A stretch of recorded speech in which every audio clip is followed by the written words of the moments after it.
السلام عليكم ورحمة الله وبركاته. الحمد لله رب العالمين والصلاة والسلام على نبينا محمد وعلى آله وأصحابه أجمعين أما بعد. আত্তকা মসজিদ এবং Islamic centre Sylhet কর্তৃক আয়োজিত আজকের এই দাওয়াতি অনুষ্ঠানের সম্মানিত অংশগ্রহণকারী ভাই এবং বোনেরা, বিশেষ করে এক ঝাঁক তরুণ ওলামায়ে কেরাম আজকে আমাদের সামনে গুরুত্বপূর্ণ আলোচনা পেশ করেছেন, সেজন্য তাদেরকে ধন্যবাদ জানাই। দাওয়া মুসলিমদের খুবই জরুরি একটি বিষয় এবং সমসাময়িক একটা বিষয়। সাধারণ যে কোনো মানুষকে, মুসলিম হোক অথবা অমুসলিম, তাদেরকে ইসলামের দিকে আহ্বান জানানো এবং সেটা স্থানকাল পাত্র ভেদে কতটা ইফেক্টিভ করা যেতে পারে, সেজন্যে এই বিষয়টা আসলে অত্যন্ত গুরুত্বের দাবি রাখে। আমরা সমসাময়িক বলছি এই জন্যে যে শুধু পুঁথিগত বিদ্যা দিয়ে ইফেক্টিভ দাওয়া দেওয়া যায় না। দাওয়ার উপর বেশ কিছু গুরুত্বপূর্ণ কথা তারা রেখেছেন, এর ফজিলত, দাওয়া সম্পর্কিত কিছু আয়াত এসেছে এবং দাওয়ার এই ফিল্ডে প্রতিবন্ধকের মধ্যে অধিকাংশই তারা দায়ীদের সাথে সংশ্লিষ্ট যে প্রতিবন্ধকতাগুলো আছে সেটা উল্লেখ করেছেন। কোনো কোনো ক্ষেত্রে যাদেরকে আমরা আহ্বান করব সেক্ষেত্রে কি প্রতিবন্ধকতা সেটাও এসেছে। আর দাওয়ার পদ্ধতি, যেটা উসলুবুদ দাওয়া বলা হয়, সে সম্পর্কিত কিছু কথা এসেছে। আমরা ইনশাল্লাহ এসব কিছু নিয়ে খুব সংক্ষেপে আপনাদের সাথে কিছু গুরুত্বপূর্ণ পয়েন্ট শেয়ার করব ইনশাল্লাহ। দাওয়া সম্পর্কিত আল কোরআনে আল্লাহ সুবহানাহু ওয়া তাআলা অনেকগুলো বক্তব্য দিয়েছেন, নির্দেশনা দিয়েছেন। হাদিসেও প্রচুর কথা এসেছে। নবী সাল্লাল্লাহু আলাইহি ওয়াসাল্লামের নিজের দাওয়া পদ্ধতি এবং দাওয়া ফজিলা নিয়ে অনেকগুলো কথা এসেছে। আমি দু একটি আয়াত শুধু এখানে উল্লেখ করতে চাই। আল্লাহ সুবহানাহু ওয়া তাআলা সূরা আল ইমরানের মধ্যে বলেছেন, ওয়ালতাকুম মিনকুম উম্মাতুন ইয়াদউনা ইলাল খায়র ওয়া ইয়া'মুরুনা বিল মা'রুফ ওয়া ইয়ানহাউনা আনিল মুনকার ওয়া উলাইকা হুমুল মুফলিহুন। তাহলে এখানে বলেছেন যে মানে আমাদের মধ্য থেকে, বলছেন তোমাদের মধ্য থেকে যেন একদল মানুষ হয় যে কল্যাণের দিকে আহ্বান করবে। আল খায়র এটা একটা কম্প্রিহেন্সিভ শব্দ, যেটা ইসলামের সকল কল্যাণকে অন্তর্ভুক্ত করে, যেটা শুরু হবে ঈমান দিয়ে আর সব আমলকে এটা অন্তর্ভুক্ত করবে। এরপরে আরেকটা কথাও বলা হয়েছে, দাওয়ার আসলে এটা এক ধরনের বিশ্লেষণী। মূল কাজটা কি? আমর বিল মারুফ নাহি আনিল মুনকার, ইয়াদউনা ইলাল খায়র ওয়া ইয়া'মুরুনা বিল মারুফ ওয়া ইয়ানহাউনা আনিল মুনকার, এটা বলেছেন। তাহলে দাওয়ার কাজ আমর বিল মারুফ নাহি আনিল মুনকারের কাজ যারা করবে তারাই সফল কাম, তারাই একটা সফল সুন্দর সমাজ গঠন করতে পারবে, তারাই মানুষের সমাজটাকে সুন্দর করে তৈরি করতে পারবে। এ কাজটা না হলে সমাজের মধ্যে অনেক খারাপ জিনিস প্রচার প্রসার লাভ করবে, সমাজের মানুষগুলো ভালো হওয়ার প্রেরণা পাবে না, ইত্যাদি ইত্যাদি, যেটা আমরা আজকের সমাজে দেখছি। এরপরে আল্লাহ সুবহানাহু ওয়া তাআলা পরবর্তী আরেকটা আয়াত সূরা আল ইমরানের 110 নম্বর আয়াতেও সেই কথাটাই তুলে ধরলেন, কুনতুম খায়রা উম্মাতিন উখরিজাত লিন-নাস তা'মুরুনা বিল মা'রুফ ওয়া তানহাউনা আনিল মুনকার ওয়া তু'মিনুনা বিল্লাহ। সূরা ফুসসিলাতে 33 নম্বর আয়াত, যেটা একটু আগেই আমাদের এক ভাই উল্লেখ করলেন, ওয়ামান আহসানু কাওলাম মিম্মান দাআ ইলাল্লাহি ওয়া আমিলা সালিহা ওয়া ক্বালা ইন্নানি মিনাল মুসলিমিন। দাওয়ার মেথোডোলজি নিয়েও আল কোরআনে আল্লাহ সুবহানাহু ওয়া তাআলা আয়াতগুলো উল্লেখ করেছেন, বলেছেন উদউ ইলা সাবিল রাব্বিকা বিল হিকমাতি ওয়াল মাউইযাতিল হাসানা ওয়া জাদিলহুম বিল্লাতি হিয়া আহসান। খুবই সংক্ষেপে দাওয়ার পদ্ধতিটা এখানে তুলে ধরেছেন। আর দাওয়াটা সবসময় ইলমের আলোকে হবে, জ্ঞানের আলোকে হবে, সেটাও আল্লাহ সুবহানাহু ওয়া তাআলা উল্লেখ করেছেন, কুল হাদিহি সাবিলি আদউ ইলাল্লাহি আলা বাসীরা আনা ওয়া মান ইত্তাবা'আনি। এভাবে দাওয়া সম্পর্কে যথেষ্ট কথাবার্তা আল্লাহ তাআলা কোরআনে বলেছেন। আমরা অল্প কিছু আয়াত এখানে উল্লেখ করলাম। নবী সাল্লাল্লাহু আলাইহি ওয়াসাল্লাম দাওয়া সম্পর্কিত অনেকগুলো হাদিস উল্লেখ করেছেন, বেশ কিছু হাদিস এখানে এসছে। একটা হাদিস শুধু এখানে আমি কোট করব, সেটি সহিহ মুসলিমের হাদিস। নবী সাল্লাল্লাহু আলাইহি ওয়াসাল্লাম বলছেন, মান দাআ ইলা হুদা কানা লাহু মিনাল আজরি মিথল উজুরি মান তাবিআহ। যে ব্যক্তি কোনো হেদায়েতের দিকে আল্লাহ কর্তৃক কোনো গাইডেন্সের দিকে যে আহ্বান করবে, তাহলে যারা এই গাইডেন্সটাকে ফলো করবে তাদের যত সওয়াব, তার জন্য তত সওয়াব থাকবে। সুবহানাল্লাহ। এবং যারা অনুসরণ করবে তাদের সওয়াবের কোনো কমতি হবে না। আমরা আশা করছি আপনারা সবাই এর সাথে সম্পৃক্ত হবেন। সকলেই দাওয়ার সাথে সম্পৃক্ত হওয়ার অধিকার ইসলাম দেয়। এটা শুধু অন্য ধর্মের পুরোহিতরা যেমন অথরাইজড বা একমাত্র অথরিটি রাখে, সেটা নয়। তবে ইসলামের অথরিটিটা সবসময় মনে রাখবেন এলেম বেসড। কি বেসড? এলেম নাই, আপনি দাওয়াত দেওয়ার অধিকার রাখেন না। কারণ তাহলে আপনি জাহালাতের দিকে ডাকবেন, আপনি বেদাতের দিকে ডাকবেন, আপনি অন্যায়ের দিকে ডাকবেন, আপনি যা ডাকবেন সেটা কোনো ভালোর দিকে হবে না, কারণ আপনার এলেম নাই। অতএব দাঁড়ি হওয়ার জন্য এলেম লাগবে। আমরা দাওয়ার যে চ্যালেঞ্জগুলো আছে সেখানে অনেকগুলো কথা চলে আসবে, এই জন্য এখানে এতটুকু শুধু বলবো, যেহেতু রাসূল সাল্লাল্লাহু আলাইহি ওয়াসাল্লাম বলেছেন বাল্লিগু আন্নী ওয়ালাউ আয়া, তাহলে সকলকে এখানে অন্তর্ভুক্ত করে দেওয়া হয়েছে। যার যতটুকু অথেন্টিক এলেম আছে সেটা তিনি প্রয়োগ করবেন তার অধীনস্থ যারা আছে, প্রথমত তাদের প্রতি, তারপর অন্যদের প্রতি। আপনি যদি সালাতের কথা সুন্দরভাবে জানেন তাহলে সালাতের দিকে মানুষকে দাওয়াত দিবেন, সিয়ামের দিকে, ভালো কাজের দিকে, আমালে সালেহের দিকে ইত্যাদি। এখন এই দাওয়ার কাজ করতে গিয়ে আমরা প্রচুর চ্যালেঞ্জের মুখোমুখি হই। এগুলোর অধিকাংশই হচ্ছে দাওয়া কাজ সফলভাবে করার ক্ষেত্রে প্রতিবন্ধকতা।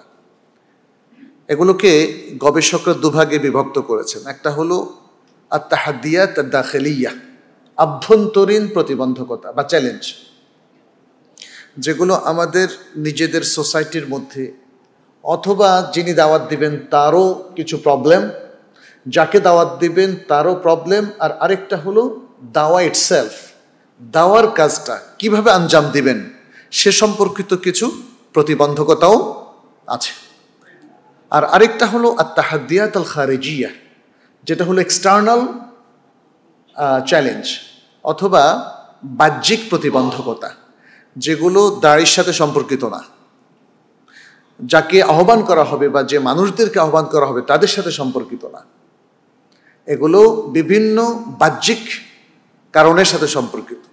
আন্তর্জাতিক প্রতিবন্ধকতা আছে এবং বিভিন্ন রাজনৈতিক প্রতিবন্ধকতা আছে এবং আরও অনেকগুলো বিষয়। আমরা সেগুলো সংক্ষেপে আপনাদের সামনে তুলে ধরব। প্রথমেই আমরা একটু আলোচনা করব যে আভ্যন্তরীণ যে প্রতিবন্ধকতাগুলো আছে। আভ্যন্তরীণ প্রতিবন্ধকতাগুলো কি? প্রথমে যদি আমরা বলি যে দাড়ির সাথে সম্পর্কিত প্রতিবন্ধকতা, এগুলো আপনাদের কথায় কিন্তু অনেক উঠে এসেছে, কিন্তু আমরা ভাগ ভাগ করে যদি আলোচনাটা করি তাহলে দেখা যাবে যে আমাদের করণীয়টা ক্লিয়ার হয়ে যাবে। আপনি সমাধান, আমাদের আজকে টপিকে সমাধানের ব্যাপারটাও এসছে। দাড়ির সাথে সম্পর্কিত সমস্যাগুলো কি, প্রতিবন্ধকতাগুলো কি বা চ্যালেঞ্জগুলো কি? এক নম্বর হচ্ছে দাড়ির যথেষ্ট পরিমাণ ট্রেনিং নাই। একজন ব্যক্তি মায়ের পেট থেকে দাড়ি হিসাবে বের হয়, তাকে দাড়ি হিসাবে গড়ে তুলতে হয়। দাড়ির ট্রেনিংয়ের মধ্যে কি থাকবে? থাকবে দাওয়ার উসলুবগুলো তার জানা, এলেম, কি পরিমাণ এলেম একজন দাড়ির জন্য লাগবে, তার জরুরি এলেম। একজন যেমন মুসলিমের জন্য জরুরি এলেম আছে, তাহলে একজন দাড়ি যিনি মানুষকে সংশোধন করবেন তারও কিছু বেসিক উপাদান লাগবে, এলেম লাগবে। আচ্ছা, এরপরে দাড়ি যদি শুধু কিছু তথ্য দিয়ে দাওয়াতে নেমে যায় চলবে? চলবে না। তাকে কিছু বৈশিষ্ট্য অর্জন করতে হবে, যেটাকে বলা হয় সিফাতুদ দাওয়া। সিফাত আর দাওয়া, দায়ের বৈশিষ্ট্য, যেটা আপনারা কেউ কেউ বলেছেন যে যেমন ফেরাউনের কাছে দাওয়াত দিতে কি বৈশিষ্ট্য, কি মানে কোন বৈশিষ্ট্য নিয়ে আল্লাহ সুবহানাহু ওয়া তাআলা মূসা আলাইহিস সালাম এবং হারুনকে প্রেরণ করলেন। কেউ কেউ তো এভাবে বলেছেন পৃথিবীর সবচেয়ে বড় স্বৈর শাসক এবং দুষ্ট এবং আল্লাহদ্রোহী, যে নিজে বলেছিল আনা রাব্বুকুমুল আ'লা, তাকে পৃথিবীর শ্রেষ্ঠ একজন রাসূল, উলুল আজমি মিনার রসুল কয়জন? 5 জন, তার মধ্যে মূসা আলাইহিস সালাম একজন। তাকে পাঠানো হলো এবং তাকে তার ভাই সহ হারুন, যাকে নবুয়ত দেওয়া হয়েছিল মূসা আলাইহিস সালামের সাথী হওয়ার জন্য, দুজনকে বললেন নরম কথা বলো, ফাকুলা লাহু কাওলান লাইয়িনা। এই যে এটা উসলুব, এটা আল্লাহ তাআলা স্বয়ং ট্রেনিং দিয়ে দিলেন তাদেরকে, মেসেজ দিয়ে দিলেন, বলে দিলেন। তাহলে একজন দাঁড়ির ট্রেনিংয়ের প্রয়োজন আছে। তাহলে স্থানকাল পাত্রভেদে ইফেক্টিভ দাওয়া কিভাবে করতে হয় সেটা তিনি না জানলে তার দাওয়া কোনো কাজ হবে না। এটা আপনারা কিন্তু এটাকে বেশি হাইলাইট করেছেন, আপনাদের অধিকাংশ এই জিনিসটাকে হাইলাইট করেছেন এবং সেটা সত্য। তাহলে আমাদের সবচেয়ে বড় চ্যালেঞ্জ হচ্ছে দাড়ি তৈরির চ্যালেঞ্জ। দাড়ি কিন্তু আমরা তৈরি করছি না, দাড়িরা নিজে যে যেমন বুঝছে সেভাবে দাওয়াত দিয়ে যাচ্ছে। অনেকে ইন্টারনেট থেকে জ্ঞান সংগ্রহ করে, তলবু ইলম বিল ইন্টারনেট, বুঝতে পারছেন? তারপরে ইন্টারনেটে বলছে যে আমি ইন্টারনেট থেকেই তো ইসলাম শিখলাম, অতএব ইন্টারনেটেই আমার দাওয়াত চলবে। ফলে যেটা হয় সেটা হচ্ছে, বুঝতে পেরেছেন? এখানে বড় বড় শাইখ মাশায়েখদের হাতে একদল প্রাজ্ঞবিজ্ঞ দাড়ি হওয়া দরকার। আর আমি আরো বলবো, এটা এই যে চ্যালেঞ্জগুলো, দাড়িদের চ্যালেঞ্জ, যারা মাঠকর্মী, মাঠে দাওয়াত দিচ্ছেন, তাদের কিন্তু কনফারেন্সে সেমিনারে আসতে হবে, তাদের বলতে হবে যে আপনি কি কি চ্যালেঞ্জের মুখোমুখি হচ্ছেন। তাহলে এটাকে কোরআন এবং সুন্নাহর আলোকে এটাকে ফরম্যাট করা এবং এখানে গুরুত্বপূর্ণ পলিসি স্ট্র্যাটেজি তৈরি করা এবং দাড়িদের জন্য কিছু রেকমেন্ডেশন গাইডেন্স দিয়ে দেওয়া। আমি যেটা দেখছি আমাদের বাংলাদেশে দাড়ি তৈরির সুবিশেষ কোনো ট্রেনিং নাই, শুধুমাত্র কিছু ইসলামী সংগঠন তারা তাদের নিজেদের লোকদেরকে তৈরি করছেন। কিন্তু এটা জাতীয় লেভেলে মানে বড় বড় আলেমদের এবং বড় বড় ট্রেইনার তাদেরকে নিয়ে এই ধরনের কোনো বিশেষ পদক্ষেপ দেখা যাচ্ছে না। মনে রাখবেন, একটা হলো নিজের মতো করে দাওয়াত দেওয়া, এটা ব্যক্তিগত পর্যায়ে বা কোনো কোনো সংগঠনের পর্যায়ে হতে পারে, কিন্তু দাওয়াতের ম্যাসিভ যে প্রোগ্রাম, উম্মার ওয়ার্ল্ড ভিউ, এটাকে সামনে রেখে যেটা যেটা মানে ইসলামের ফোকাস, সেই ফোকাসে তো আমরা দেখছি না, তাই না? সেই ফোকাসে দাওয়াটা কিন্তু আসছে না। প্রত্যেকে তার নিজস্ব সংকীর্ণ চিন্তা বা ব্যাকগ্রাউন্ডের আলোকে দাওয়াত দিয়ে যাচ্ছেন। রাসূল সাল্লাল্লাহু আলাইহি সাল্লামের যে টোটাল অ্যাপ্রোচ এবং উম্মাটিক অ্যাপ্রোচ, সেটার কিন্তু অনুপস্থিতি আমরা দেখতে পাচ্ছি প্রায় অধিকাংশ দাড়িদের মধ্যে।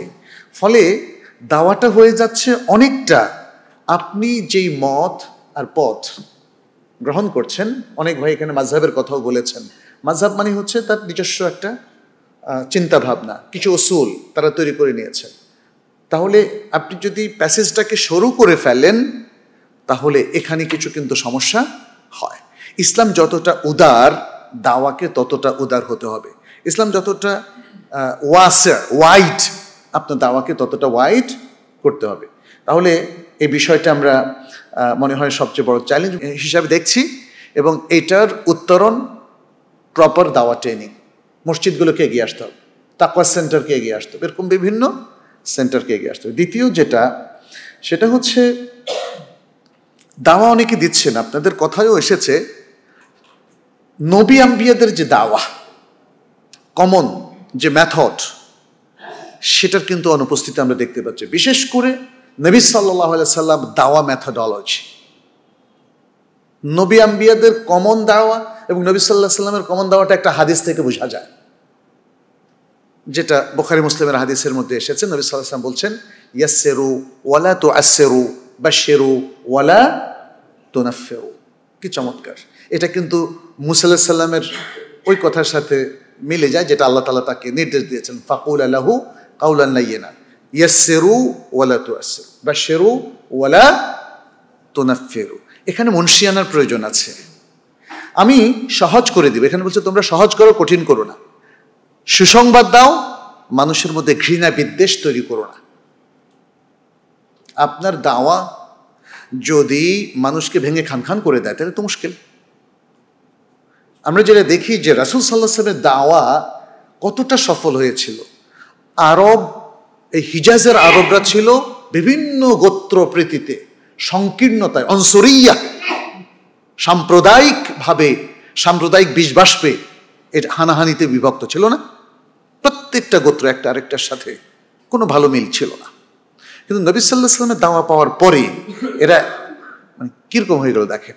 আনসার আর মুহাজিরদের উখুয়া দেখেন কি চমৎকার। মক্কায় মদিনায় মুসলিমদের মধ্যে নবী সাল্লাল্লাহু আলাইহি ওয়াসাল্লামের অধীনে এই যে সাহাবারা, তাদের কি যে সমঝোতা, কি যে চমৎকার ভাই ভাই সম্পর্ক। তারপরে যুদ্ধের মধ্যে দেখেন বদর, উহুদ, খন্দক, হুনাইন, সর্বত্র মুসলমানদের মধ্যে যে পারস্পরিক টিম স্পিরিট, ভালোবাসা, সৌন্দর্য, এটা কে তৈরি করেছিলেন? নবী সাল্লাল্লাহু আলাইহি ওয়াসাল্লাম। তার মানে নবী সাল্লাল্লাহু আলাইহি ওয়াসাল্লাম এনাদেরকে দায়ী হিসাবে গঠন করেছেন। নবী সাল্লাল্লাহু আলাইহি ওয়াসাল্লামের মানহাজ তারা ফলো করেছিলেন। নবী সাল্লাল্লাহু আলাইহি ওয়াসাল্লামের মানহাজ আপনি বিভিন্ন জায়গায় দেখবেন। দাওয়া মানে কি শুধু মানুষকে আলোচনা করা না, দাওয়া আপনি হাতে কলমে শিখিয়ে দিবেন। আমরা দেখছি নবী সাল্লাল্লাহু আলাইহি ওয়াসাল্লাম মানুষের সাথে কিভাবে ইন্টারাক্ট করতেন। বেদুইন যখন মসজিদের মধ্যে ঢুকে দাঁড়িয়ে পেশাব করে দিল, নবী সাল্লাল্লাহু আলাইহি ওয়াসাল্লাম যখন বললেন তাকে করতে দাও, তাকে কিছুই গালমন্দ করলেন না, বললেন যে এবার এক বালতি পানি ঢেলে দাও। তারপর তাকে বললেন তুমি আমার কাছে আসো, একটু শোনো আমার কথা, যে এই মসজিদ পবিত্র জায়গায়, এখানে এগুলো করতে নাই। আর এর আগে সে ভদ্রলোক লক্ষ্য করলেন যে সাহাবায়ে কেরাম তাকে যেন ধরবে মারবে এরকম একটা। তাহলে নবী সাল্লাল্লাহু আলাইহি ওয়াসাল্লামের উসলুবটা দেখেন কি সুন্দর। সে নবী সাল্লাল্লাহু আলাইহি ওয়াসাল্লামের প্রতি সফট হয়ে গেল, ইসলাম গ্রহণ করলো। এটাই তো দাওয়া, এটাই হলো নবী সাল্লাল্লাহু আলাইহি ওয়াসাল্লামের পদ্ধতি। নবী সাল্লাল্লাহু আলাইহি ওয়াসাল্লাম নিজে খুব চমৎকার মানে স্বভাবের ছিলেন। তিনি কখনো কোনো অশ্লীল কথা বলেননি, তিনি কখনো উগ্রতা ছড়াননি, তিনি কখনো এমন কথা বলেননি যেটা মানুষের কলজাকে খান খান করে দেয়, অথচ কথা যেটা বলা দরকার সেটা বলেছেন। তিনি কি কখনো কম্প্রোমাইজ করেছেন? তিনি কি কখনো শিরিকের ব্যাপারে নরম ছিলেন? তিনি কি কখনো বেদাত কিংবা তিনি বেদাতের ব্যাপারে দেখেন হাদিসগুলো দেখেন কি কঠোর অবস্থান।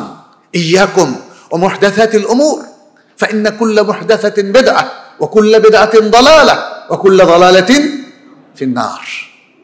মান আহদাসা ফি আমরিনা ফালাইসা মান আহদাসা ফি আমরিনা মা লাইসা মিনহু ফাহুয়া রাদ্দুন মান আমিলা আমালান লাইসা আলাইহি আমরুনা ফাহুয়া রাদ্দুন। এই যে কি কঠোর অবস্থান, বাট দেখেন মানুষ এগুলো নিয়ে চিন্তা করেছে, কারণ এখানে কোনো গালিগালাজ নাই। এখানে তাদেরকে একটা নির্দেশনা দেওয়া হলো যে বেদাতের কোনো স্থান ইসলামে নেই।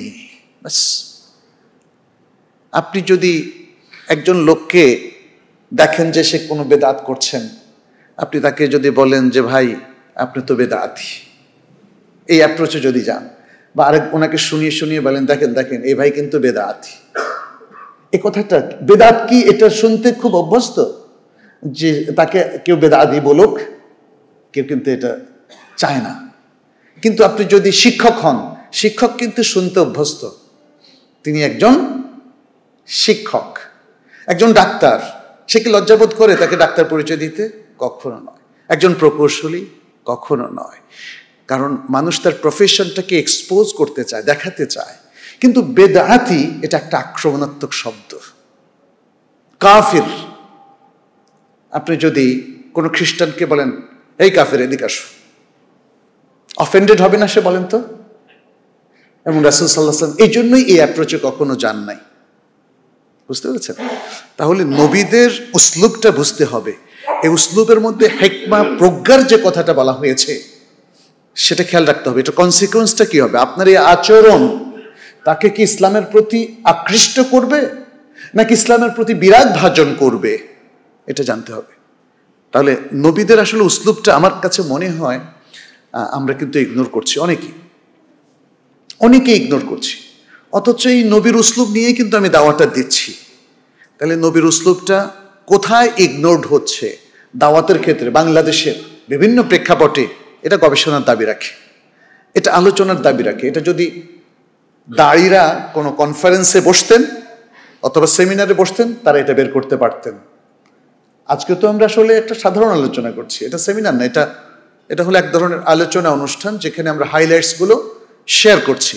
কিন্তু আরও গবেষণামূলক সেমিনার হওয়া দরকার, যেখানে একদিন ব্যাপী সেমিনারে সবাই তাদের বিষয়গুলো বলবেন, উঠায় নিয়ে আসবেন যে আমাদের চলমান এই বাংলাদেশে আসলে সত্যিকার প্রবলেমগুলো কোথায়। বা আমরা নবী সাল্লাল্লাহু আলাইহি সাল্লামের দাওয়া উসলুবের কথা বলি, তাহলে কোথায় ঘাটতিটা হচ্ছে?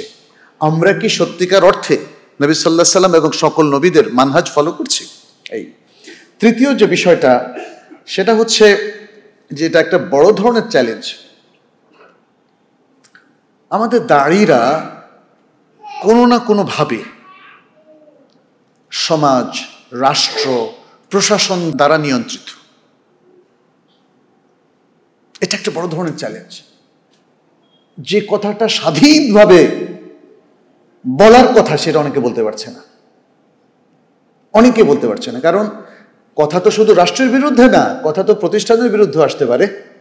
যে প্রতিষ্ঠানে আপনি কাজ করছেন, বলেন তো ফ্রিকুয়েন্টলি আপনাকে কি সে স্বাধীনতা দেওয়া হয় যে এই প্রতিষ্ঠানে যে অনাচারগুলো আছে তার বিরুদ্ধে আপনি কথা বলবেন? একটা বললে আপনার চাকরি, তখন not, you will be fired. একদম ভালো মানুষরা আপনাকে ফায়ার করে দিবে। আমাদের মুসলিম জনপদগুলোতে এটা বেশি। বিভিন্ন দেশের উপর পর্যালোচনা করে আমি আমার অবজারভেশন থেকে দেখছি, এখানে আমাদের মুসলিম সোসাইটিগুলোতে আমরা কখনোই ভিন্ন মত পোষণ করাটাকে ভালোভাবে নিতে পারি না।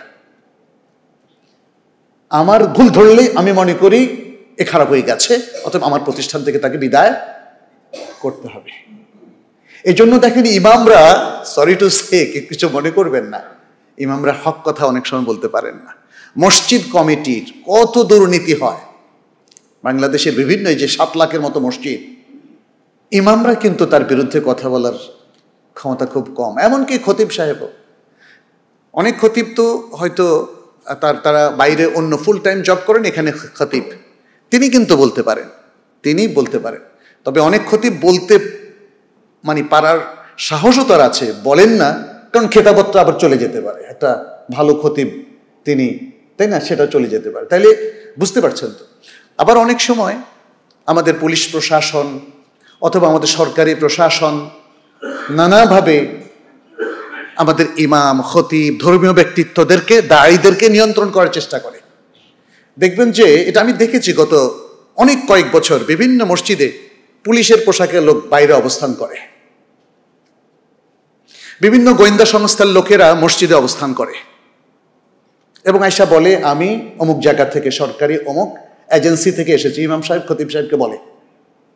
এটা একটা মানসিক চাপ যে সাবধান, আপনি কিন্তু কথা বলতে হিসাব করে কইেন। বুঝতে পারছেন? এটা একটা দাওয়ার বিশাল বড় চ্যালেঞ্জ। এই চ্যালেঞ্জ কোনো ব্যক্তি এককভাবে ভেদ করতে পারবেন না। তবে সমাজের সর্বজন গ্রাহ্য স্কলার এবং আলেমরা যদি শক্তিশালী হন, তাহলে তারা বলতে পারবেন। একটা সংঘবদ্ধ প্রয়াস যদি থাকে, ফোরাম যদি থাকে দোয়াত এবং স্কলারদের, যেমন সৌদি আরবে আছে হায়াত কেবার আল ওলামা, অর্থাৎ উচ্চ ওলামা পরিষদ। উচ্চ ওলামা পরিষদের একটা অথরিটি থাকে, তারা কিন্তু সরকারকেও পরামর্শ দেওয়ার অথরিটি রাখে। এই ধরনের ফোরাম আমাদের বাংলাদেশে আমরা দেখতে পাচ্ছি না। এটা একটা বড়, আমি মনে করি, চ্যালেঞ্জ। এই চ্যালেঞ্জটা উত্তরণের জন্য অনেক বড় বড় আলেমদেরকে এবং যারা আসলে পৃষ্ঠপোষকতা দিতে পারেন সেরকম ইসলাম প্রিয় ব্যক্তিত্বদেরকে এগিয়ে আসতে হবে। চতুর্থ হচ্ছে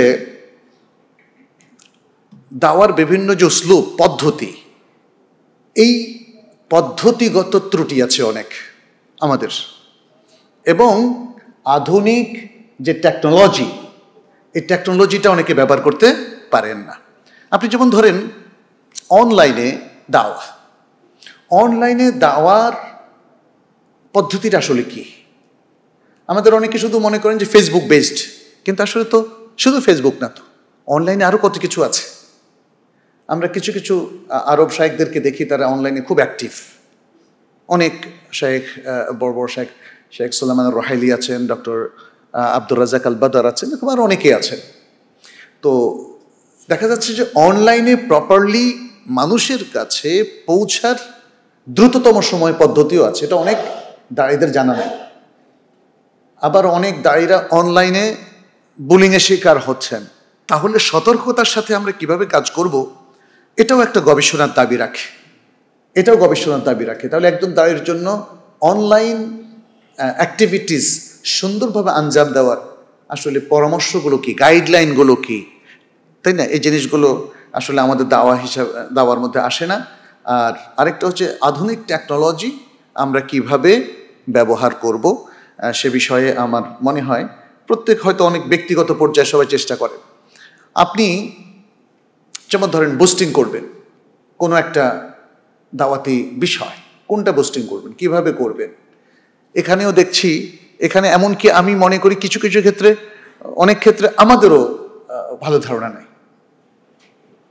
মানে হয়তো আমাদের অনেক সময় বিভিন্ন টিম কাজ করে, তারা সিদ্ধান্ত নেয়। তো ফলে এই জায়গাটা আমার মনে হয় চ্যালেঞ্জটা অনেক বেশি। এখানে আমরা কিভাবে কাজ করব সেই ব্যাপারে আমাদের প্রতিষ্ঠান বা ভলান্টিয়ার গ্রুপ বা ভাইয়েরা যদি এক্সপার্ট ভাইয়েরা কাজ করতেন। আচ্ছা, পঞ্চম যে বিষয়টা সেটা হলো দাওয়ার ক্ষেত্রে যে তাদাররুজ, গ্র্যাজুয়াল বা মানে ধীরে ধীরে কাজগুলো আঞ্জাম দেওয়ার যে লজিক্যাল বা যৌক্তিক যে অর্ডার, এটাকে কি বলবো, যে তারতিব, সেটা নাই। কোনটার আগে কোনটা করব, এবং দাওয়াতি কাজের প্রায়োরিটি লিস্ট কি হবে আমাদের, এটা কিন্তু ক্লিয়ার না। আপনি যেমন ধরেন বাংলাদেশের এখন নানা ধরনের সংস্কার কাজ চলছে, শিক্ষায় সংস্কার, ধর্মীয় বিভিন্ন কাজে নানা রকম সিদ্ধান্ত আসছে না, বিভিন্ন মসজিদের নীতিমালা সংস্কার, ইসলামী মাদ্রাসাগুলো সংস্কার, আরবি ইসলামী বিশ্ববিদ্যালয় বা ইসলামী আরবি বিশ্ববিদ্যালয়ের সংস্কার। তো এগুলো আপনি কোনটার সাথে জড়িত, আপনার প্রায়োরিটি লিস্ট কি জানা নাই। তাইলে এই যেমন ধরেন হয়তো শিক্ষার ব্যাপারে, বাংলাদেশের শিক্ষার ব্যাপারে সিদ্ধান্তটা হয়তো আগামী 1 মাসের মধ্যে হয়ে যাবে। তা এখন এক্ষেত্রে আমাদের দায়ীদের রোলটা কি? শিক্ষায় আমরা দেখতে পাচ্ছি বাংলাদেশের শিক্ষায় সেকুলার পন্থীদের বিশাল একটা প্রভাব। তাহলে দায়ীদের প্রভাবটা কোথায়, আলেমদের প্রভাবটা কোথায়, কিভাবে? আমি কি এখানে স্টেজে একটা বক্তৃতা রাখলে প্রভাবটা হয়ে যাবে, নাকি মাহফিলে জোরে চিৎকার করে কিছু বললাম অটোমেটিক হয়ে যাবে? এই বিষয়টা নিয়ে আমাদের ভাবার অবকাশ আছে, যে তাহলে আমাদের আর আমরা একদিনে সব কিছু করে ফেলতে চাই, এটাও আরেকটা প্রবলেম। রাসূল সাল্লাল্লাহু আলাইহি সাল্লাম কিন্তু দেখেন, ওহী যেদিন নাজেল হয়েছে সেদিন কি ইসলাম কায়েম হয়েছে? মক্কার জীবনে কি হয়েছে? শুধু দাওয়া ছাড়া কোনো কাজ হয়নি। মানুষকে শুধু হকটাকে জানান দেওয়া, প্রতিষ্ঠার কোনো কাজ কি মক্কা 13 বছর হয়েছে? হয়নি। তাহলে এই জিনিসগুলো বুঝতে পারা, আমরা গ্র্যাজুয়ালি মানুষকে কোন দিকে নিয়ে আসবো। যেমন ধরেন, আমি কি ফিকহি ইখতিলাফ করব, নাকি তাদেরকে আগে শিরক, কুফরি, নাস্তিকতা থেকে রক্ষা করব? কিন্তু আমরা তো দেখতে পাচ্ছি চলমান রাজনৈতিক বিতর্কও এত বেশি, এবং ফিকহি ইখতিলাফও আমাদের অনেক দায়ীদের মধ্যে তাদেরকে এতটা ইনভলভ করে রাখে, ব্যস্ত করে রাখে, যে জাতিকে শিরক বিদআত থেকে কি করে রক্ষা করা যায়, সমকামিতার মতো একটা এই যে বিষবাষ্প যেটা অন্তর্ভুক্ত করার চেষ্টা করা হচ্ছে, তা থেকে কি করে রক্ষা করা যায়, সেটা নিয়ে কিন্তু সবাই চিন্তা করছি না। এটা সবার চিন্তা করার বিষয় না? সবার চিন্তা করার বিষয়। আচ্ছা, ষষ্ঠ যে বিষয়টা সেটি হচ্ছে, অনেকেই দাওয়া এই প্রফেশনটাকে তাদের অর্থনৈতিক অর্জনের হাতিয়ার হিসেবে গ্রহণ করেন। যেমন মাহফিলের বক্তারা, সবাইকে না, আপনারা কেউ রাগ করবেন না, সবাইকে না, কিন্তু একটা জিনিস খেয়াল করেন, এই মাহফিলের সিস্টেমটা আমাদের সবাইকে অতিমাত্রায় লোভী করে ফেলেছে। বুঝলাম তাদের পথ খরচ দরকার, অনেক কিছু দরকার, কিন্তু কোনো এক বছর যদি আপনি কম টাকা দেন, দেখবেন পরের বছর উনি আর সেই দাওয়াত গ্রহণ করবেন। আর যদি 1 টাকাও না দেন, এখানে হয়তো প্রশ্ন আসতে পারে, ঠিক আছে এটা তো আপনার মাহফিল, অতএব আপনাকে সেটা টেক কেয়ার করতে হবে। কিন্তু তারপরেও কথা থাকে, আমরা যেটা শুনতে পাই, অনেক বক্তা তারা এত টাকা না হলে যান না। অনেক বক্তার মাহফিলে 1 ঘন্টার রেট হচ্ছে 1 লাখ টাকা, 80,000 টাকা। আছে না এরকম? বলেন তো। আছে। অনেকে বলেন সেক্রেটারি রাখেন, বলেন যে আমার সেক্রেটারি কথা বলবে আপনার সাথে, তারপরে কি সেক্রেটারিকে 50% টাকা অগ্রিম করতে হয়, আরো কত কিছু, এগুলো শুনছে পাচ্ছি আর কি। কতটা সত্য আমি 100% ওয়াকিফাল না হলেও এত বেশি শুনেছি যে এর মধ্যে অনেকটাই সত্যতা আছে। তাহলে তারা দাওয়ারের প্রফেশনটাকে, মাহফিলের প্রফেশনটাকে তারা টাকা কামানোর একটা ধান্দা হিসাবে গ্রহণ করছেন। এটা কিন্তু বড় একটা চ্যালেঞ্জ। আমাদের দেশে দাওয়ার সবচেয়ে শক্তিশালী প্ল্যাটফর্ম হলো মাহফিল, ঠিক কিনা বলেন, তাই না? সবচেয়ে বড় প্ল্যাটফর্ম হলো মাহফিল। সেই জায়গাটাই আজকে এতটাই মানে দ্বন্দ্বযুক্ত এবং বলতে পারেন কলুষিত, যে এখানে মাহফিলের মধ্যে একজন আরেকজনের বিরুদ্ধে কথা কাটাকাটি, বিদ্বেষ ছড়ানো, গালিগালাজ এগুলো চলছে। এটা থেকে উঠে আসতে হবে। সপ্তম যেটা সবচেয়ে ভয়ঙ্কর বলে মনে হয়, সেটা হচ্ছে দাওয়া কাজটা একটা রেগুলার অটোমেটিক কাজ। আজকে আপনি আমাকে বললেন ভাই আসেন, আমি বললাম ওকে আসতেছি, এর জন্য কোনো প্রস্তুতি নাই, কিছু নাই, যা মনে আসে বলে যাচ্ছি। আর প্রতিষ্ঠানগুলো দেখবেন দাওয়ার জন্য কোনো প্ল্যান করে না। অথচ আমাদের একজন ওস্তাদ মদিনা ইউনিভার্সিটির, তিনি বলেছিলেন যে কোনো কাজে সাফল্যের জন্য 3টা শর্ত। একটা হলো গভীর চিন্তা, দ্বিতীয়টা হলো সূক্ষ্ম প্ল্যান পরিকল্পনা, এবং তৃতীয় হচ্ছে কন্টিনিউয়াস কাজ করে যাওয়া। থামবেন না, হতাশা বলতে কিছু রাখবেন না, কাজ করে যান, কাজ করে। কবে সফল হবেন আল্লাহু আ'লাম। একজন ভাই নামাজ পড়ছে না, লেগে থাকেন তার পেছনে সুন্দর উসলুবের সাথে। সমাজে একটা অন্যায় চলছে, এই অন্যায়কে উৎপাটনের জন্য লেগে থাকেন, তাই না? আমরা বলি যে ভাই মনে হয় এটা আর যাবে না, বাস ছেড়ে দেই। তো সুতরাং আসলে সবচেয়ে বড় কথা হচ্ছে প্ল্যানটা আছে কিনা, পরিকল্পনাটা কি। একটা প্রতিষ্ঠানের, একটা মাদ্রাসার, একটা ইসলামিক সেন্টারের আসলে বছরব্যাপী দাওয়াতি কাজের প্ল্যানটা কি? আচ্ছা, প্ল্যানের মধ্যে দেখেন, আমার যেটা মনে হয় অধিকাংশ সেন্টার যারা প্ল্যান করে, তারা প্ল্যানটা করে আমি এ কাজ করব। কিন্তু আপনার গোলটা কি? এটা কি প্ল্যানের অংশ না? আপনি এতগুলো অ্যাক্টিভিটিস করে কি নতিজা নিয়ে আসবেন, কি ফলাফল নিয়ে আসবেন? আচ্ছা, বছরের শেষে আপনার ফলাফলটা কি কাঙ্ক্ষিত লেভেলে অর্জিত হয়েছে কিনা, এই ইভালুয়েশন, মূল্যায়নটা করতে হবে না? আপনি দেখেন এতটা সূক্ষ্ম কাজ কিন্তু কেউ করছে না। এই কাজগুলো করছে কারা? বিভিন্ন এনজিওগুলো করছে, আমাদের দেশে বিভিন্ন অমুসলিম এনজিওগুলো করছে। আমাদের বিদেশ থেকে যে ফান্ডগুলো আসে, এই ফান্ড বাংলাদেশে যারা খরচ করে তারা কিন্তু এগুলো করছে। তারা সোশ্যাল সার্ভে করছে, তারা সমীক্ষা করছে, তারা প্ল্যান প্রোগ্রাম হাতে নিয়ে কাজ করছে, এবং এই তাদের লক্ষ্য অর্জিত হলো কিনা সেটা নিয়ে তারা কাজ করছে। এদেশে জেন্ডার এডুকেশন নিয়ে প্রোগ্রাম অনেক আগ থেকে। এই জেন্ডার এডুকেশন ইয়ার বাই ইয়ার কিভাবে বাস্তবায়িত হচ্ছে সেটা কিন্তু সেই হিসাব আপনার আমার কাছে নাই, কিন্তু যারা এটাকে বাস্তবায়ন করছে তাদের কাছে আছে। এভাবে আরো অন্য ইস্যুগুলো আপনি দেখেন, বিদেশের বিভিন্ন এজেন্সিগুলো বা যাদের স্বার্থ আছে বাংলাদেশে, তারা যে কাজগুলো করছে, যত সূক্ষ্মভাবে প্ল্যান প্রোগ্রাম করছে, মূল্যায়ন করছে, পরবর্তী পদক্ষেপ নিচ্ছে, আমাদের দাওয়ার ক্ষেত্রে সেটা টোটালি হচ্ছে না। এই জন্য বছরের পর বছর আমরা কি দেখছি? আমরা দেখছি কখনো কখনো মানুষ সহি আকিদা, সালাফি আকিদা সহ আরো অন্যান্য সব কিছুতে আসছে, কিন্তু যে তারবিয়াতটা তাদের পাওয়ার কথা ছিল সেটা কিন্তু পাচ্ছে না।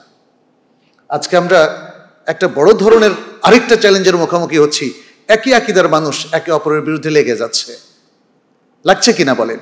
কাদা ছোড়াছড়ি হচ্ছে কিনা বলেন? এটা কি আমাদের জন্য সুখকর? এটা আমাদের জন্য কল্যাণকর? অবশ্যই না, এটা আমাদের জন্য ক্ষতিকর।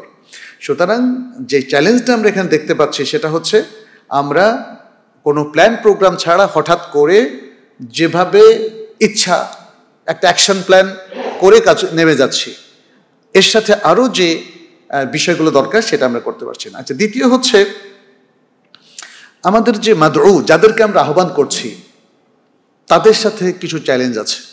1 নম্বর চ্যালেঞ্জ হচ্ছে, যাদেরকে আমরা আহ্বান করছি তাদের সাইকোলজি না বুঝে ওয়াজ করা, দাওয়াত দেওয়া। তাহলে আপনি মানুষের মনস্তত্ত্ব বুঝতে হবে আগে, সে অনুযায়ী যদি আপনি মেসেজটাকে কনভে করতে পারেন তাহলে এটা ইফেক্টিভ হবে। ছোট বাচ্চাকেও দেখেন না, ছোট বাচ্চাকে যদি রুক্ষভাবে বলেন, ও কোনোদিন আপনার কথা শুনবে না, ও আপনার কাছে আপনাকে পছন্দই করবে না। আপনি কোনো বাসায় যাওয়ার পরে যদি ছোট বাচ্চার সাথে একটু জমায়ে বসেন, 2-একটা গল্প বলেন, দেখবেন যে ও আপনার ভক্ত হয়ে যাবে। তার কেন? কারণ আপনি তার সাইকোলজি বুঝতে পেরেছেন। আর যদি কোনো বাসায় গিয়ে অথবা ক্লাসে ঢুকে চুপ এটা বলেন, শেষ। ও আর কোনো দিন আপনার বন্ধু হবে না, আপনার কাছ থেকে কিছু নেবে না। দাড়িদের সাইকোলজি বুঝতে হবে। যেমন ধরেন এই সিলেটের মধ্যে যারা মাজারে যায় তাদের কেউ কেউ হেদায়েত হয় না? হয়। এখন তাদের সাইকোলজিটা কি, কিভাবে তাদেরকে এরকম একটা বড় বেদাত থেকে আপনি রক্ষা করবেন? যারা ঈদে মিলাদুন্নবী পালন করে তাদের সাইকোলজিটা কি, তাদের ওটাকে ডায়াগনোসিস করা এবং কিভাবে তাদেরকে বোঝানো যাবে সেটাকে এক্সপ্লোর করা দরকার। সুতরাং সাইকোলজি বুঝতে না পারা এবং মাদউদের মানে আমার সামনে আমি বললাম যে লোকজনকে আসতে বলেন, আসলো আর আমি ওয়াজ করে চলে গেলাম, এটা খুব বেশি ইফেক্টিভ হবে না। দ্বিতীয় হচ্ছে মাদউদের মধ্যেও কিছু চ্যালেঞ্জ আছে, গুলু, বাড়াবাড়ি, তাআসসুব, গোড়ামি এবং তাদের মানে জড় পদার্থের মতো তাদের মধ্যে এক ধরনের কি বলবো এটাকে, মানে এমন যে তাদের কোনো পরিবর্তন হচ্ছে না। তারা বলছে যাই করো ভাই, আমি তোমার কথা মানতে পারবো না। এটা একটা ব্যাড তারবিয়া, এডুকেশনের কারণে হয়েছে। আমাদের দেশে দেখবেন যে অনেক বেদাতি পন্থার মানুষ, তারা কিন্তু কোনো পরিবর্তন চায় না। তাহলে তাদের কাছে আমরা যখন দাওয়া পৌঁছাবো দেখা যাবে যে তারা সেটাকে গ্রহণ করবে না। তৃতীয়ত যে বিষয়টা সেটা হলো অলসতা। এই অলসতাটাও আমরা মাদউদের ক্ষেত্রে লক্ষ্য করি, বিশেষ করে আমাদের বাঙালি সমাজে। আমি যখন মদিনায় পড়তাম, নিউ ইয়র্ক থেকে আসা একজন ভদ্রলোক, উনি একজন প্রকৌশলী ছিলেন, একটা ইসলামিক সেন্টারের উনি প্রেসিডেন্ট ছিলেন মনে হয়, নিউ ইয়র্কের কোনো এক ইসলামিক সেন্টারে। তো উনি আমাকে বললেন যে দেখেন, আমরা যখন বাংলাদেশি 25 জনকে দাওয়াত দেই আমাদের ইসলামিক সেন্টার আসার জন্য, আসে 5 জন, মানে একটা রেশিও উল্লেখ করলেন। আর যখন ভিন্ন দেশি মুসলিমদেরকে আমরা দাওয়াত দেই 5 জনকে বললে আসে 25 জন। তাহলে এটাকে বলা হয় ফুতুর, আরবিতে এটাকে কি বলা হয়? ফুতুর। আপনি এত মেহনত করছেন, এত বলছেন, কিন্তু দেখা যাচ্ছে আমাদের বাংলাদেশিরা এগুলোর ব্যাপারে খুব আগ্রহী না। আবার একটা কনসার্ট করেন এই সিলেটের স্টেডিয়ামে, দেখেন কি হয়। হ্যাঁ, নিউ ইয়র্কে অনেক কনসার্ট হয়, হাজার হাজার মানুষ। হ্যাঁ, তা আমাদের বাঙালিরা কনসার্ট বেশি পছন্দ করে দাওয়াতি প্রোগ্রামের চাইতে। এটা একটা চ্যালেঞ্জ। তাহলে জিনিসটাকে আমি ঘুরাই ফেলবো কি করে? অবশ্যই উপায় আছে। কনসার্টটা কি হালাল না হারাম? হারাম। আর দাওয়াটা হচ্ছে তার দুনিয়া আখিরাতকে সুন্দর করার প্রোগ্রাম। তাহলে এই যে চিন্তাটা আমি কিভাবে কনভে করব তাদের কাছে, তাহলে হয়তো তাদের এই জিনিসটা কেটে যাবে। যদি অন্য জাতির, অন্য দেশের মুসলিমরা তারা এর উল্টা হয়, 5 জনকে বললে 25 জন আসে, তাহলে এটা আমাদের বাংলাদেশিদের পক্ষেও সম্ভব। কিন্তু তাহলে হচ্ছে না কেন? হচ্ছে না মানে তাদের এই মানসিকতা দূর করার কোনো পদক্ষেপ আমরা নেই। আচ্ছা, চতুর্থ যে বিষয়টা সেটা হচ্ছে অহংকার। অনেক মানুষের মধ্যে অহংকার আছে, দেখবেন যে তাকে যতই বুঝান সে বুঝবে না। এটা তো আমরা দেখেছি, অহংকার প্রথম প্রদর্শন করেছে কে? ইবলিস। আবা ওয়াস্তাকবারা ওয়া কানা মিনাল কাফিরিন। সে অস্বীকার করলো, অহংকার করলো এবং কাফিরদের অন্তর্ভুক্ত হয়ে গেল। অহংকার মানুষকে সৎ হতে বাধা দেয়, অহংকার মানুষকে ইসলাম গ্রহণ করতে বাধা দেয়, অহংকার মানুষকে দাওয়া গ্রহণ করতে বাধা দেয়। তো অতএব অহংকার দূর করার জন্য তাহলে কি করতে হবে? পঞ্চম যে বিষয়টা সেটা হচ্ছে অতীত জাতিগুলোর মধ্যে আল্লাহ সুবহানাহু ওয়া তাআলা কেন আযাব নাজিল করেছিলেন, কেন গজব নাজিল করেছিলেন, সেই স্টাডি না থাকা। আমাদের সাধারণ মানুষ যাদেরকে আমরা দাওয়া দিচ্ছি তাদের সেই স্টাডি নেই। তাহলে সেই স্টাডি কিভাবে আনতে হবে, কিভাবে তাদেরকে ওয়ার্ন করতে হবে? একটা জিনিস মনে রাখবেন, কোনো কাজ করে যদি কোনো জাতি ক্ষতিগ্রস্ত হয়, পরবর্তী প্রজন্মের লোকেরা সেই কাজ করে সফল কি হবে? বুঝতে পেরেছেন কিনা? আপনি যেমন ধরেন বিল্ডিং এর 10 তলা থেকে লাফিয়ে পড়লে যদি কারো পা ভাঙ্গে আর আপনি লাফিয়ে পড়লে আপনার কিছু হবে না, এটা কি ঘটবে? হ্যাঁ, নিশ্চয়ই না। এটা 1000 জন যদি 10 তলা থেকে লাফ দেয়, সবার একই পরিণতি হবে না? কারো হয়তো বেশি ভাঙবে, কারো হয়তো একটু কম ভাঙবে, কিন্তু সবারই ভাঙবে। এটা মনে রাখবেন। পূর্ববর্তী জাতিগুলো আল্লাহর শাস্তিতে যে কারণে পড়েছিল, আর আপনি সেই কাজ করে ভালো থাকবেন, এটা হতে পারে না। পূর্ববর্তী জাতিগুলোতে মদ, জেনা, ব্যভিচার এটা কি সৃষ্টি করেছিল? বিপর্যয়। আর এই জাতি, মুসলিম জাতির মধ্যে মদ, জেনা, ব্যভিচার আধুনিকতার প্রসার, উন্নয়নের প্রসার ঘটাবে, এটা কি গ্রহণযোগ্য? এটা কখনো গ্রহণযোগ্য নয়। তাহলে এই যে অতীত ইতিহাস থেকে শিক্ষা নেওয়া, এটাও কেউ কেউ বলেছিলেন, এটা আমাদেরকে মনে রাখতে হবে। এরপর আরেকটা হচ্ছে ষষ্ঠ যেটা, সেটা হচ্ছে আমাদের ওয়েস্টার্নাইজেশনের একটা ফিতনা চলছে। সবাই ইংলিশ মিডিয়ামে পড়াতে চায়। বা ইংলিশ মিডিয়ামে কেন পড়াবেন? মানে কথার কথা, এই যে অ্যাডেক্সেল, অক্সফোর্ড, কিংবা American international school, Australian international school, Canadian international school, এটা পড়ানোর একটা প্রতিযোগিতা শুরু হয়েছে। ঢাকাতে একটা নতুন স্কুল হয়েছে, ব্রিটিশ ব্র্যান্ডেড স্কুল, হেলিবারি। 1.5 লাখ টাকা নাকি 2 লাখ 2.5 লাখ টাকা মাসে বেতন। বাংলাদেশে পড়তেছে, বৎসরে 30 লাখ টাকার উপরে টিউশন ফি দিতে হয়। এটা একটা অসুস্থ প্রতিযোগিতা। মুসলিমদের সন্তান পড়বে ইংরেজি, কালচার ইংরেজির, চিন্তা করবে তাদের মতো, এটা একটা বড় ধরনের ফিতনা। সব কিছুতে মুসলিমরা, এটাকে বলা হয় ফিতনাতুত তাগরিব, আরবিতে ফিতনাতুত তাগরিব, ফিতনা অফ ওয়েস্টার্নাইজেশন। সব কিছুকে তাদেরকে মডেল হিসাবে নেওয়া। দেখেন, মেয়েরা কিন্তু ওদের মতো পোশাক পরতেছে, প্রচার মাধ্যমে, নাটক, সিনেমা ওদের পোশাকের কালচারটাকে ইয়ে করছে। ভ্যালেন্টাইন্স ডে, এটা কি কোনো মুসলিম কালচার? 31st নাইট, সব কিছু ছেয়ে গেছে আমাদের মুসলিম সমাজ। অতএব এই যে ওয়েস্টার্নাইজেশনের ব্যাপারে আমাদের দাওয়া পলিসিটা কি, এটা বড় ধরনের চ্যালেঞ্জ। এই চ্যালেঞ্জ কিন্তু আপনি আমি প্রতিহত করতে পারছি না। এর পাশাপাশি যুক্ত হয়েছে অন্য আরো কিছু, যেমন পয়লা বৈশাখের চ্যালেঞ্জ, চৈত্র সংক্রান্তির চ্যালেঞ্জ, এরকম আরো অনেকগুলো বিষয়। এখন তো অনেক মুসলিমকে আমরা বলতে শুনি, যেগুলো তোর প্রবলেমটা কি ভাই, আপনারা এত বেশি রিয়াক্টিভ কেন? আমাকে একজন বলে, দেখেন, পহেলা বৈশাখী ইলিশ মাছ পান্তা খাইলে এটা কি শরীয়ত কি উল্টে যায় নাকি?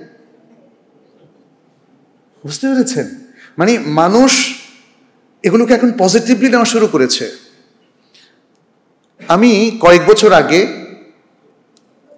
পহেলা বৈশাখ মানে 14ই এপ্রিল কি একটা কাজে বের হলাম।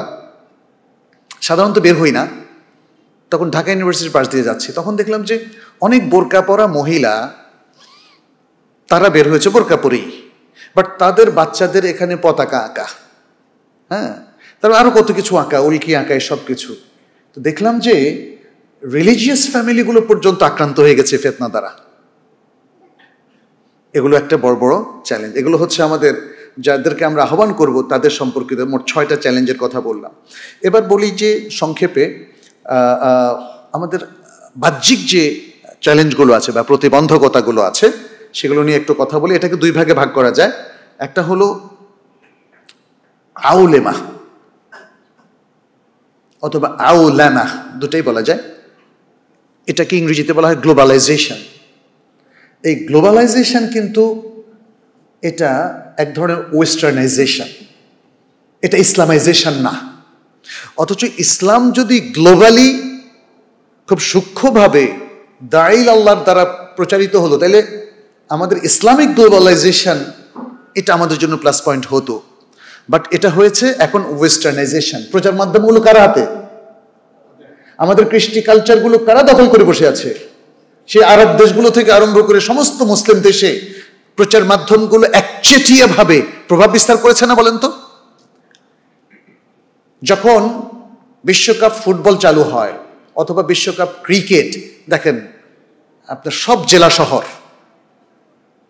কিরকম একটা উন্মাদনায় মত্ত হয়। এটা ওয়েস্টার্নাইজেশন, এটা গ্লোবালাইজেশন। এরপরে আরও অন্য বিষয়, যেমন ইন্টারন্যাশনাল যে বিভিন্ন কনফারেন্সগুলো হয়, সেটা যদি আমরা ধরে নিই এডুকেশন নিয়ে হয়, সেখানেও গ্লোবালাইজেশন, ওয়েস্টার্নাইজেশন। আপনি ঢাকার একাডেমিক বা এডুকেশন ফেয়ারগুলোতে যাই দেখেন তো, এমনকি এই গ্লোবালাইজেশন তথা ওয়েস্টার্নাইজেশন আমাদের বিল্ডিংগুলোর স্ট্রাকচারে পর্যন্ত আঘাত এনেছে। আমাদের ফ্ল্যাট বাড়িগুলো এমনভাবে তৈরি যেখানে পর্দা পর্দার কোনো ব্যবস্থা থাকে না। আধুনিক ফ্ল্যাট ব্যবস্থাপনা, এটা নিয়ে আরো 15 বছর 16 বছর আগ থেকে আমরা কথা বলছিলাম, 2005 সাল থেকে, যে আমাদের এই যে স্ট্রাকচারগুলো, বিল্ডিংয়ের স্ট্রাকচার, আর্কিটেকচার, এগুলো ইসলামিক হওয়া প্রয়োজন। একটা বাসার মধ্যে পুরুষ এবং সেই বিভাগে একটা বাথরুম আলাদা করে, যাতে অন্দরমহলটা আলাদা থাকে। কিন্তু আমি দেখেছি ঢাকার উত্তরা, গুলশান, অধিকাংশ জায়গায় তাদের বাসভবনটা এমনভাবে গড়া যে এখানে আপনাকে বাথরুমে ভিতরে যেতে হয়, অন্দরমহলে বাথরুমে যেতে হয়। তার মানে আসলে পর্দা প্রসিদ্ধ নাই। এটা একটা কালচারাল একটা আগ্রাসন, যেটা ধীরে ধীরে আমাদের ফ্যামিলি ব্যবস্থাগুলোকে ওই যে মানে পর্দাহীন করে ফেলবে, এবং ছেলে মেয়ের মধ্যে আর কোনো ধরনের যে পর্দা থাকার কথা ইসলাম যেটা আরোপ করেছে সেটা থাকবে না।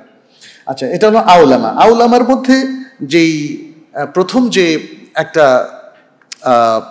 চ্যালেঞ্জ, যেটা আমাদের অনেক ওলামায়ে কেরাম বারবার বলছেন, সেটা হচ্ছে ওয়াহদাতুল আদিয়ান, সবাইকে একই ধর্মের দিকে নিয়ে আসা, অথবা সব ধর্ম ঠিক, এটা কি বলা, এটা কিন্তু বলা হচ্ছে। এটা হয়তো আমার আপনার ছোট্ট সার্কেলে নাই, কিন্তু গ্লোবালি এটা কিন্তু অনেক সংস্থা কাজ করছে। পৃথিবীর সব ধর্মকে এক করে ফেলা, নানা ধরনের অ্যাকশন অথবা প্ল্যান এটার মধ্যে আছে। দ্বিতীয় হচ্ছে এই যে গ্লোবালাইজেশনের কারণে আমরা কি করছি, কৃষ্টি কালচার এক্সচেঞ্জ করছি। এই এক্সচেঞ্জ অফ কৃষ্টি কালচার, যেটা এক্সচেঞ্জ অফ কালচার, এখানে দেখেন, এখানে কিন্তু ইসলামটা থাকছে না, ইসলামটা থাকছে না। তাহলে ইসলামের যারা দাঈ আল্লাহ, তারা কিভাবে এটাকে ফেস করবে সেটা আমাদের ভাবা দরকার। আমরা গ্লোবালাইজেশন নিয়ে অথবা বিশ্বায়ন নিয়ে কি আসলে কিছু ভেবেছি? অথবা এই যে এক্সচেঞ্জ অফ কালচার, এটা কিভাবে হবে? আপনি হয়তো বলছেন আমার কালচার তো আর পরিবর্তন হচ্ছে না, আমি তো এই যে ধরেন ইসলামিক একটা পোশাক নিয়ে চলছি। কিন্তু আপনি তো নিজেকে নিয়ে চিন্তা করলে হবে না, এটা তো আমাদের আসলে দাওয়ার ফিল্ড নিয়ে, সারা বাংলাদেশ অথবা বিশ্ব নিয়ে, যে আপনি বিশ্ব আপনাকে চেঞ্জ করে দিচ্ছে, আপনি কি বিশ্বকে চেঞ্জ করবেন না? বিশ্বের এই যে আগ্রাসনটা, এটা বাংলাদেশের কৃষ্টি কালচারকে চেঞ্জ করে দিচ্ছে, আপনি কি দাওয়াত দিয়ে চেঞ্জ করবেন না? অতএব এটা একটা বিশাল বড় চ্যালেঞ্জ। দ্বিতীয় চ্যালেঞ্জ হলো ইসলামোফোবিয়ার চ্যালেঞ্জ। ইসলামোফোবিয়ার চ্যালেঞ্জ, এটা দ্বিতীয় চ্যালেঞ্জ। এবং ইসলামোফোবিয়ার অংশ হিসাবে তারা মুসলিমদেরকে জঙ্গি উপাধি দিচ্ছে,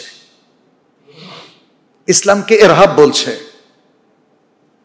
সন্ত্রাস বলছে। কিছু লোক আছে যারা সন্ত্রাসী কর্মকাণ্ড করে থাকে।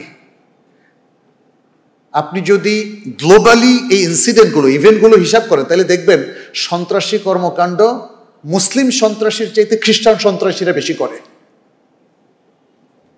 অথবা আপনি দেখেন অন্যান্য দেশের অমুসলিম সন্ত্রাসীরা অনেক বেশি সন্ত্রাসী কর্মকাণ্ড করে, কিন্তু তারা মুসলিমদেরকে এই অপবাদটা দিচ্ছে, কারণ তাদের হাতে প্রচার মাধ্যম।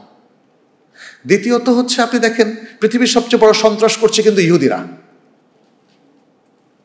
আপনি গত বেশ কয়েক বছরের খতিয়ান দেখেন, তারা যেভাবে ফিলিস্তিনি মুসলিম ভাই বোনদেরকে মারছে, এটা মানুষ পাখিও এভাবে মারে না, বন্য জীবজন্তু মানুষ এভাবে মারে না। অথচ যাদেরকে মারছে তাদেরকেই তারা বলছে সন্ত্রাসী, আর তারা নাকি সন্ত্রাস দমনকারী, তাই না? এটা আমাদের জন্য অনেক বড় চ্যালেঞ্জ।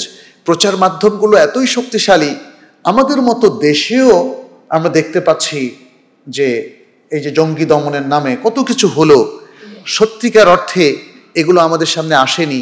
এগুলো কি বানানো ঘটনা, নাকি আসলে জঙ্গিবাদের কোনো ঘটনা ঘটেছে? আমি অনেক গুরুত্বপূর্ণ প্রশাসনিক ব্যক্তিকেও জিজ্ঞেস করেছি, শিক্ষক বা অনেক লোককে জিজ্ঞেস করেছি, আচ্ছা আপনার আত্মীয়দের মধ্যে চাচা, জ্যাঠা, মামা এরকম আমাদের মতো দাড়িওয়ালা, টুপিওয়ালা আছে না? আচ্ছা, আমি বললাম আপনি আল্লাহকে সাক্ষী রেখে বলেন তো, আপনার এই 14 গোষ্ঠীর মধ্যে কয়জন জঙ্গি আছে? বলছে একজনও নাই। তাহলে আমি বললাম তাহলে এটা আরো কয়েকজনকে জিজ্ঞেস করেন। আমি নিজে জিজ্ঞেস করেছি, তারা কিন্তু কেউ তাদের আত্মীয় স্বজন এরকম বিশাল বড় কয়েক গোষ্ঠীর মধ্যে কোনো জঙ্গি খুঁজে পায়নি। তাহলে এই জিনিসগুলো আসলে আরোপ করা হচ্ছে ইসলামকে দমন সহজ করার জন্য, তারা এগুলো আরোপ করছে। এগুলোর বিরুদ্ধে আমাদের দাঈলাল্লাহ যারা, তাদেরকে সোচ্চার হতে হবে, তাদেরকে আঙ্গুল দিয়ে দেখাতে হবে না কিছু বিচ্ছিন্ন ঘটনা এটা মুসলিমদের উপর আরোপ করা যায় না, কিছু বিচ্ছিন্ন ঘটনা এটা আলেমদেরকে জঙ্গি বলা উচিত নয়, বরং ইসলামের চাইতে শ্রেষ্ঠ সুন্দর জীবন ব্যবস্থার কোথাও হতে পারে না। আচ্ছা, এরপরে দ্বিতীয়ত যে চ্যালেঞ্জটা প্রচার মাধ্যমগুলো করছে সেটা হচ্ছে দাওয়াহ এবং দাঈদেরকে কলুষিত করা, দাওয়ার ফিল্ডটাকেও কলুষিত করা। দাঈলাল্লাহ আপনি দেখবেন যে বিভিন্ন জায়গায় আহলুস সুন্নাহ ওয়াল জামাআহ বা সালাফি দাওয়াহ অথবা সহি দাওয়াহ এগুলোকে নানাভাবে কলুষিত করার চেষ্টা করা হচ্ছে। এই জিনিসটা থেকে আমাদেরকে সতর্ক থাকতে হবে যে তাহলে এটাকে আমরা কিভাবে ফেস করব। এর জন্য অবশ্যই চিন্তা গবেষণা প্রয়োজন এবং এমন কিছু সুন্দর প্ল্যান প্রোগ্রাম করা দরকার যাতে সত্যটা মানুষের কাছে প্রকট করা যায়। এবং এটার জন্য আসলে খুব জরুরি হলো মুসলিমদের নিজস্ব প্রচার মাধ্যম তৈরি করা, স্বতন্ত্র প্রচার মাধ্যম তৈরি করা। আরেকটা জিনিস আমরা দেখতে পাচ্ছি, আমাদের দাওয়াহ এবং সমাজকে ধ্বংসের জন্য মুসলিম নারীকে টার্গেট করা হয়েছে। মুসলিম নারীকে স্বাধীন করার প্রোগ্রাম তারা নিয়েছে। তাহরিরু আল মারআতিল মুসলিমা, মুসলিম নারীর স্বাধীনতা, এটাকে তুলে ধরা হয়েছে। এবং এটাকে তুলে ধরার সাথে আরো অনেকগুলো প্রবলেমকে তারা অ্যাকসেপ্ট করেছে। যেমন ধরেন উত্তরাধিকার সত্ত্ব, সমান অধিকার, সাম্যবাদ দিয়ে তারা সমান অধিকারের কথা বলছে। অথচ পাশ্চাত্যের কোনো দেশে ইনক্লুডিং আমেরিকা, কানাডা, ইউরোপের সকল দেশ নারীদের কিন্তু সত্যিকার অর্থে কোনো ক্ষমতায়ন নাই। ক্ষমতায়ন বলতে আমি বুঝছি ওদের ব্যাপারটা না, নারীদের যে মর্যাদা সেখানে সবচেয়ে অপ্রেসড হচ্ছে নারীরা, নারীদেরকে পণ্য হিসেবে ব্যবহার করা হচ্ছে, সেই ঘটনাগুলো আসছে না। আপনারা দেখেন, আমি নিজে ব্রাউজ করেছি, sexual assault in Canada, sexual assault in the USA, sexual assault in the Europe অথবা ইউরোপিয়ান কান্ট্রিজ দিয়ে দেখেন হাজার হাজার ঘটনা। সেক্স ফ্রি কান্ট্রিগুলোতে এত অ্যাসল্ট হচ্ছে কেন? তাহলে এটা কি নারীর অবমাননা না? আপনি নারীকে পণ্য বানিয়ে ফেলেছেন, তাদেরকে সংক্ষিপ্ত পোশাকে তাদেরকে উদ্বুদ্ধ করেছেন। আসল উদ্দেশ্য হচ্ছে সেখানকার কামুক পুরুষদের তাদের ইচ্ছা এবং কামনা বাসনা চরিতার্থ করা এবং তাদেরকে দিয়ে অশ্লীল বিভিন্ন ফিল্ম তৈরি করে পৃথিবীর একটা ব্যবসায়িক ইন্ডাস্ট্রি গড়ে তোলা। তাহলে এগুলো হচ্ছে চ্যালেঞ্জ, কিন্তু এই চ্যালেঞ্জগুলো আঘাত হানছে আমাদের মুসলিম সমাজে। আমাদের মুসলিম তরুণরা এই ঢাকা শহর কিংবা বিভিন্ন জেলা শহর যেখানে ইন্টারনেট তো এখন মনে হয় বাংলাদেশের গ্রামেও ছড়িয়ে পড়েছে, তাই না? এখন দেখেন তো আমাদের ছেলেপেলেরা, আমি যতটুকু জানি, কয়েকজন ডাক্তার আমার সাথে শেয়ার করেছেন যে 70% মতো, এখন মনে আরো বেশি হবে, ছেলে মেয়েরা পর্নোগ্রাফি দেখে। তো যারা এটা দেখতে দেখতে অ্যাডিক্টেড হয়ে গেছে তাকে আপনি কিভাবে দাওয়া দিয়ে ঠিক করবেন বলেন তো? যে নারীরা উগ্র পোশাক পরে, অশ্লীল পোশাক পরে চলে, কলেজে যায়, ইউনিভার্সিটি যায়, রাস্তায় হাঁটে, ওকে আপনি দাওয়া দেবেন কি করে? মনে রাখবেন, এই নারীরা হিজাবের মধ্যে আসার আগ পর্যন্ত এরা কিন্তু সত্যিকারের মুসলিম এবং ইসলামিক কালচার তারা বেয়ার করবে না। করবে? এটা একটা বিশাল চ্যালেঞ্জ। এই চ্যালেঞ্জগুলোর জন্য আসলে আমরা কি করছি? এরপরে আরো কিছু চ্যালেঞ্জ আছে, ওই যে গ্লোবালাইজেশনের মাধ্যমে আমাদের শিক্ষা এবং সংস্কৃতিকে চেঞ্জ করে দেওয়ার চ্যালেঞ্জ। এটা নিয়ে আমাদের দায়ীরা কি করছে? আজকে যে বাংলাদেশের শিক্ষা পলিসি চলছে এবং নতুন যে শিক্ষা সংস্কার হবে আমরা শুনছি, বিগত দিনগুলোতে তো কিছুই করতে পারেনি। আর সামনের দিনগুলোতে আসলে দায়ীদের কি পরিকল্পনা? যে চ্যালেঞ্জটা আমরা পড়তে যাচ্ছি, আপনারা ইতিমধ্যে দেখেছেন শিক্ষানীতির বেশ কিছু খসড়া চলে এসেছে আমাদের হাতে, নেটেও আছে। এর মধ্যে আমরা দেখতে পাচ্ছি আপত্তিকর অনেক জিনিসকে খুব কায়দা করে ইনকর্পোরেট করা হয়েছে। তো তাহলে আমরা এই চ্যালেঞ্জটা আমরা কিভাবে করব? এই বিষয়গুলো আমার মনে হয় আমরা অল্প কিছু বিষয় আমরা আপনাদের সামনে দিলাম, আপনারা চিন্তা করবেন এবং আমার মনে হয় নিজেকে এতটা ছোট ভাববেন না যে আমি একজন ইমাম, খতিব বা মাদ্রাসার শিক্ষক, কলেজের শিক্ষক, ইউনিভার্সিটির শিক্ষক, আমি আর কি করতে পারি। আপনারা হয়তো জানেন, এটা জাস্ট উদাহরণের জন্য বলা, মানে আমাদের জন্য আইডিয়াল সেটা না। আপনারা জানেন যে নিউজিল্যান্ডের যিনি প্রধানমন্ত্রী ছিলেন গত টার্মে, ওই যে একটা ইনসিডেন্ট ঘটেছিল জানেন তো, ওই যে হোয়াইট সুপ্রিমেসি, যে লোকটা অনেক মুসলিমকে হত্যা করেছিল মসজিদে, সেটা তখন আমাদের নজরে এসেছিল। তখনকার যিনি প্রধানমন্ত্রী ছিলেন, পরের টার্মেও হয়েছিলেন, তিনি নিউজিল্যান্ডের প্রাইমারি স্কুলের একজন শিক্ষক। তো এটা যে কোনো ক্ষেত্রে হতে পারে। নেতৃত্ব আল্লাহ কাকে দিবেন আমরা জানি না। আপনি, আমি, অন্যরা যদি আমাদের কাজ করতে থাকি তাহলে এই চ্যালেঞ্জ থেকে উত্তরণ করা যাবে এবং আপনার মাধ্যমেই হয়তো আল্লাহ জাতিকে মুক্ত করতে পারেন। আমাদের সেই আয়োজনটা থাকতে হবে, সাহসটা থাকতে হবে, চ্যালেঞ্জটাকে ফেস করে, এটাকে উত্তরণ করে, সমাধান করে মুসলিম উম্মাহকে আপহোল্ড করা। আমাদের সেই কাজটা যদি আমরা করতে থাকি, সাফল্য একদিন আসবে ইনশাআল্লাহ। হাদা সাল্লাল্লাহু সাল্লাম আলা নবিয়িনা মুহাম্মদ ওয়া আলা আলিহি ওয়া সাহবিহি আজমাইন। আসসালামু আলাইকুম ওয়া রাহমাতুল্লাহ।